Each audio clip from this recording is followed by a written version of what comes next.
balik lagi di podcastnya IPM Mucil yang kece abis. Setelah sekian lama kita hiatus ya guys, gara-gara ada liburan, ada classmeet, dan kita baru selesai PAS. Akhirnya Pukis kembali berlayar lagi nih. Kali ini kita mau ngajak tamu yang spesial banget, yang tentunya kece abis, dan berasal dari murid-murid sekolah kita tercinta. Untuk episode kali ini aku mau mengambil atau mengajak kali ya bahasanya, seorang murid berprestasi dari kelas unggulan, kelas SMA Muhammadiyah Yogyakarta yang berorientasi pada bahasa. Mungkin istilah singkatnya tuh anak kelas bahasa gitu aja lah ya. Mari kita kenalan dulu yuk sama bintang tamunya. Halo semua, aku Syifa. Terima kasih kepada Lala udah memberi kesempatan agar aku bisa menjadi tamu di podcast Mucil Pukis yang spesial ini.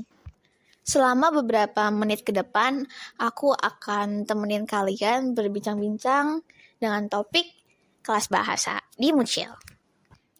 Nah, sebelumnya sebenarnya nih ya guys, untuk funny part aja, kita tuh ada cerita lucu di balik podcast ini, yaitu kemarin itu aku tuh udah ada nih persiapan untuk episode bahasa selanjutnya.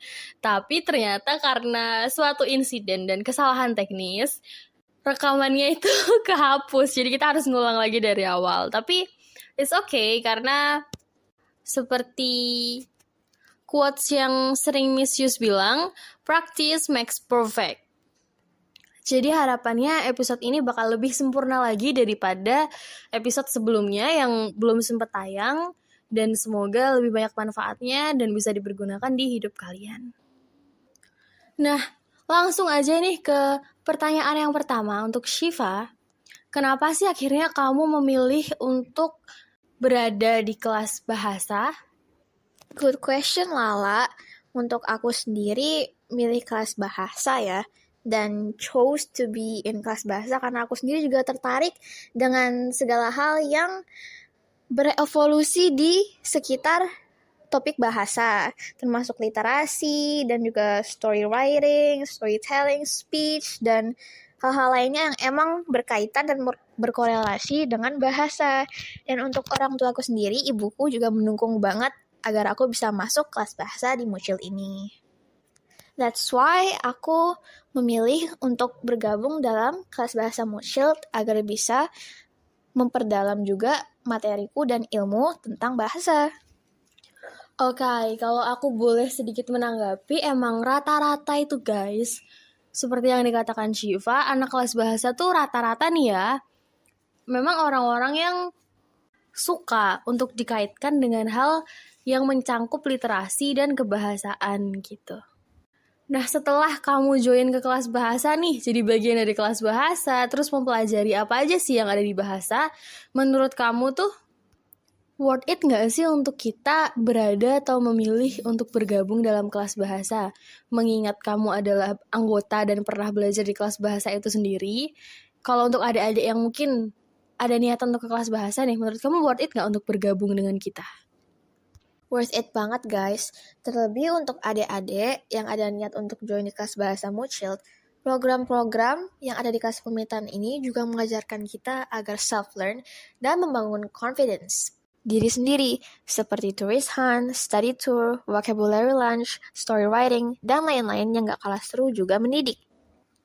Nah gitu guys, jadi sesuai penjelasan Syifa tadi, emang banyak banget ya program di kelas bahasa ini yang mengkhususkan tentang sosialisasi. Biasanya tuh kita tuh diminta untuk bisa sosialisasi ke orang-orang, termasuk ke turis, makanya ada program yang namanya Tourist Hunters. Kayak kita tuh nyari turis buat ngobrol nih kan, soalnya bahasa itu tuh cenderung ke interaksi sosial, terus habis itu menumbuhkan percaya diri, soalnya kita juga banyak program-program yang mengharuskan kita tampil di depan kamera ya Chef ya.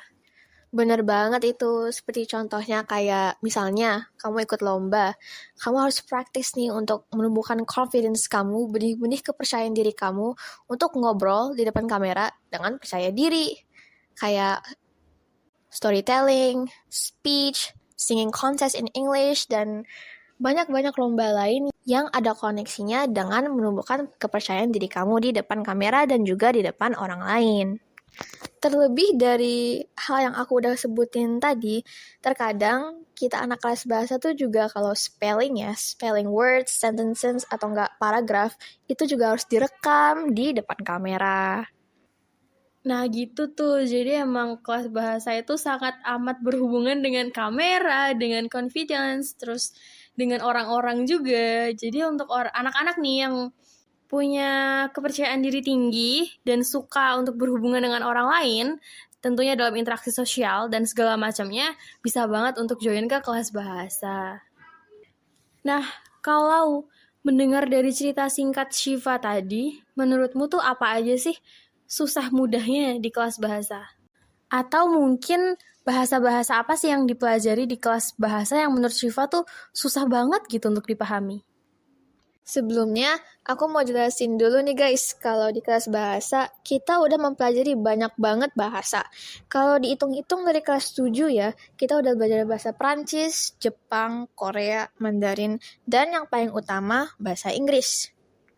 Kalau aku sendiri menyebutkan susahnya di kelas bahasa mudah banget ya, karena aku rasa semua anak bahasa juga ngalamin hal yang sama seperti aku dan Lala, yaitu pelajaran bahasa Mandarin. Karena alfabet Mandarin yang rada susah diingat, jadinya kita malah krisis penghafalan saat kelas 8 dulu.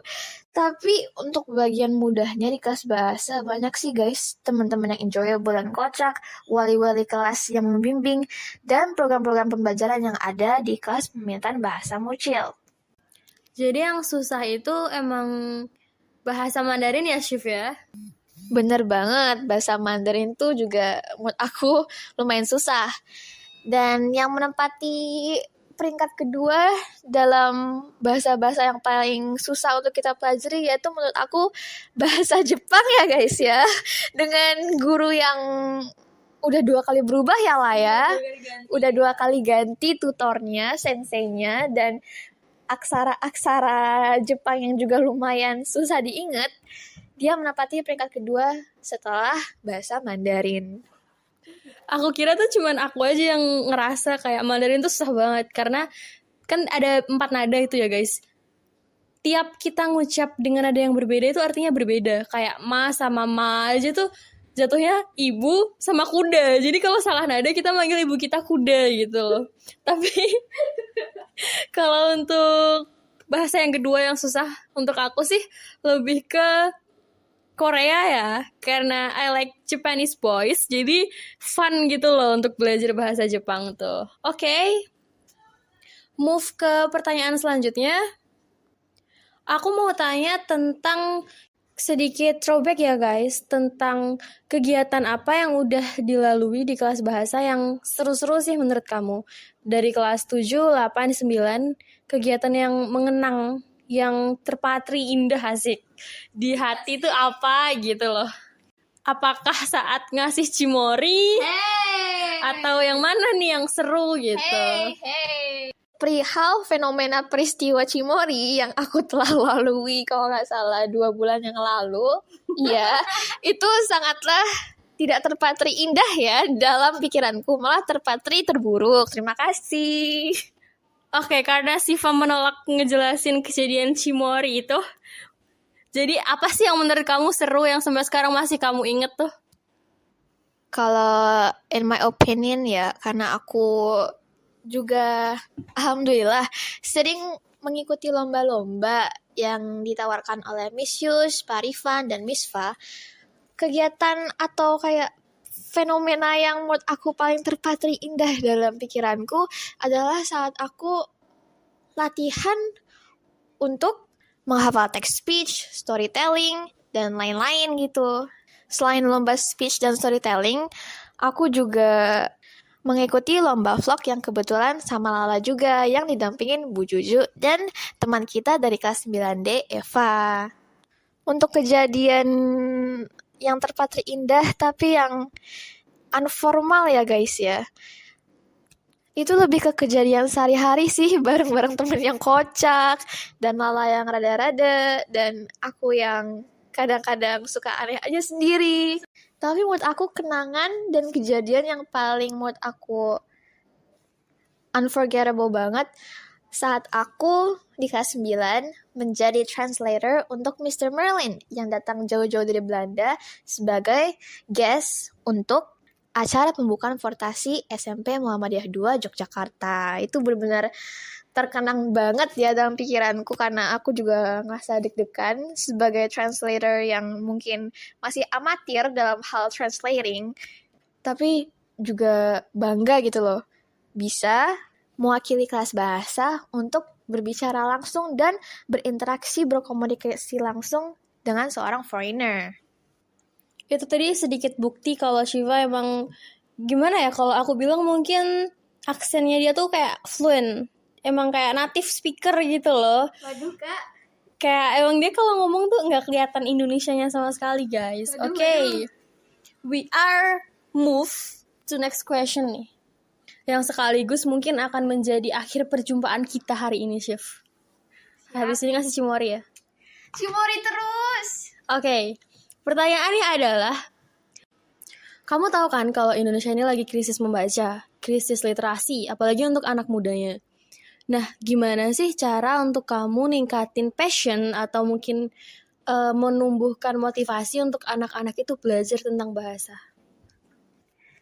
In my perspective, bahasa dan berbahasa dengan baik adalah hal yang sangat penting di kehidupan sehari-hari kita. Dan salah satu cara untuk meningkatkan kemampuan kita untuk berbahasa nih guys, yaitu dengan membaca buku atau berliterasi. Mulai dari hal simpel aja deh, seperti membaca komik, atau iseng membaca buku novel yang sedang trending di sosmed, atau bisa dengan mengutip quotes favorit kamu yang kamu gak sengaja ketemu di Pinterest atau di Google.